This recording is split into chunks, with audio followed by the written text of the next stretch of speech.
نبی پاک صاحب الالاق سید عالم صلی اللہ علیہ وسلم نے فرمایا کہ ایک شخص رات کو ارادہ کر کے سویا تھا کہ سویرے تہجد پڑھوں گا۔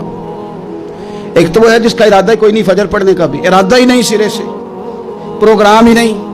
اس کو پتہ چل گیا کہ ڈاکٹر نے کہا تھا 7-8 گھنٹے سونا ہے، تو اب وہ ٹائم دیکھ رہا ہے 2 بجے سو رہا ہوں، 10 بجے اٹھ جاؤں گا۔ اس کی بیچ میں نیند ہے، صحت ہے، ڈاکٹر کی تنبیہ ہے، پر فجر تو شامل ہی نہیں۔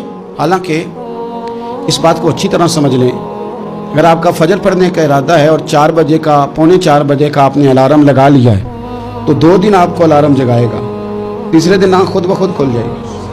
انسان کی نفسیات ہوتی ہے کہ 2 دن وہ کسی چیز بھی اپنی عادت کو سونے جاگنے میں پکا لے تو تیسرے دن وہی اس کا وہ مزاج بن جاتا ہے۔ تو اگر نیت ہی نہیں، ارادہ ہی نہیں، پروگرام ہی نہیں، تو کیسے آنکھ کھلے گی؟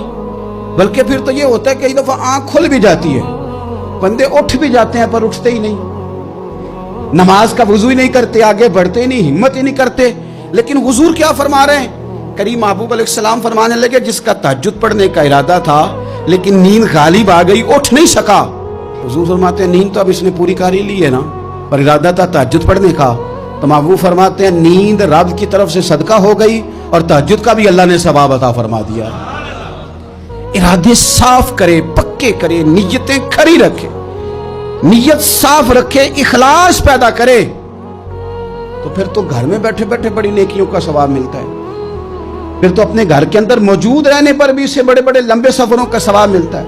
حضرت انس بن مالک رضی اللہ تعالیٰ عنہ فرماتے ہیں ہم تبوک سے واپس آ رہے تھے تو نبی پاک علیہ السلام نے فرمایا ہمارے کچھ بھائی ہیں بھائی جو بیٹھے مدینے میں ہیں، پر ہم نے جو گھاٹی بھی طے کی، جو سفر بھی طے کیا، وہ ہمارے ساتھ ہی تھے۔ بیٹھے کہاں ہیں؟ مدینے میں، پر ہم نے جتنا سفر طے کیا وہ ساتھ ہی تھے۔ حضرت انس بن مالک کہتے ہیں ہمارے تو کان کھڑے ہو گئے کہ بیٹھے بھی گھر ہیں اور ہمارے ساتھ ہیں۔